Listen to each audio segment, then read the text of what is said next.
Hello மக்களே, இன்றைக்கி நம்ம சேனலில் தக்காளி தொக்கு பண்ண போகிறோம். ஆக்சுவலி இது சிம்பிளான ரெசிபி தான், ஆனால் அது வந்து ரொம்ப யூஸ்ஃபுல்லான ரெசிபின்னு நான் நினைக்கிறேங்க. பேச்சுலர்ஸ்க்கு மட்டும் இல்லை, ஹவுஸ் ஒய்ஃப்ஸ்க்கும் இது ரொம்ப யூஸ்ஃபுல்லான ரெசிபி.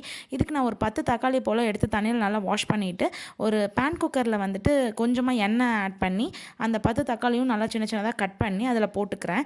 ஆக்சுவலி இந்த ஸ்டெப் நமக்கு தேவையில்லை, ஆனால் நான் ஏன் இது பண்ணுறேன் அப்படின்னாக்கா, அந்த தக்காளியோட தோல் வந்து நல்லா சாஃப்ட் ஆகும். நமக்கு மிக்சியில் கிரைண்ட் பண்ணும்போது ஈஸியாக கிரைண்ட் ஆகிடும். அதுக்காக நான் இந்த ஸ்டெப் பண்ணுறேன். இதில் பார்த்தீங்கன்னா தக்காளியோட தோல்லாம் ரிமூவ் ஆகிற அளவுக்கு நல்லா சாஃப்டாக அது வந்து குக் ஆகிடுச்சு. இப்போ வெந்தயம் 1 டேபிள் ஸ்பூன், மிளகாய்த்தூள் 1 டேபிள் ஸ்பூன், மஞ்சத்தூள் ஒரு சிட்டிகை அளவுக்கு போட்டு அதை நல்லா கலந்து விட்டுறேன். இதை நல்லா ஃபேனில் கூல் டவுன் பண்ணிவிட்டு நம்ம மிக்சி ஜாரில் ட்ரான்ஸ்ஃபர் பண்ணி ஒரு கை அளவுக்கு அதுக்கு உப்பு சேர்த்துக்கலாம். நீங்கள் உப்பு வந்து பார்த்து அட்ஜஸ்ட் பண்ணி போட்டுக்கோங்க. இப்போ கொஞ்சம் பிளெண்ட் ஆனதுக்கப்புறம் ஒரு கொட்டை அளவுக்கு புளி போட்டு நான் மறுபடியும் அரைச்சி எடுத்துக்கிறேன். ஃபைனலி நமக்கு இந்த மாதிரி பேஸ்ட் மாதிரி கிடச்சிருச்சு. இப்போ திரும்ப அதே பேன் குக்கர் அடுப்பில் வச்சு ஒரு 4-5 ஸ்பூன் அளவுக்கு நான் நல்லெண்ணெய் ஊற்றிக்கிறேங்க. நல்லெண்ணெயில் தாளிக்கும் போது ஸ்மெல்லு சூப்பராக இருக்கும். அண்ட் இப்போ நம்ம அரைச்சி வச்ச அந்த மிக்சரை வந்து நல்லா அதில் போட்டு கலந்து விட்டுறேன். இந்த எண்ணெய் நம்ம ஊற்றிருக்கோம் இல்லையா, இந்த எண்ணெய் எல்லாத்தையும் அது குடிச்சு நல்லா ட்ரை ஆகிடும்.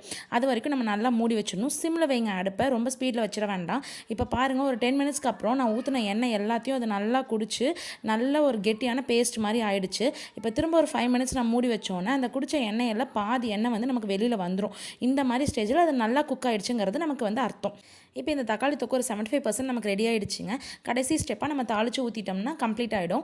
இப்போ அதுக்கு நான் வந்து ஒரு கடாயில் 2 ஸ்பூன் அளவுக்கு எண்ணெய் ஊற்றி ஒரு 3/4 ஸ்பூன் கடுகு போட்டு கருவேப்பிலை ஒரு கொத்து போட்டு நல்லா தாளிச்சு விட்டுக்கிறேன். இந்த வெங்காயமும் புதினாவும் ஆப்ஷனல்.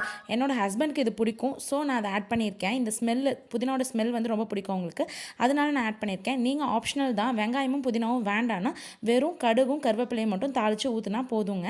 இப்போ இந்த தாளிப்புலேருந்து கொஞ்சம் எண்ணெய் நமக்கு இதில் வந்திருக்கும். ஸோ ஒரு 5 மினிட்ஸ் இதை நம்ம அப்படியே கிளறி விட்டுருங்க. சிம்லேயே வச்சு இதெல்லாமே பண்ணணும். கிளறி விட்டுட்டு எடுத்துட்டோம்னா அவ்வளோதான், நமக்கு தக்காளி தொக்கு கம்ப்ளீட்டாக ரெடி ஆகிடுச்சுங்க.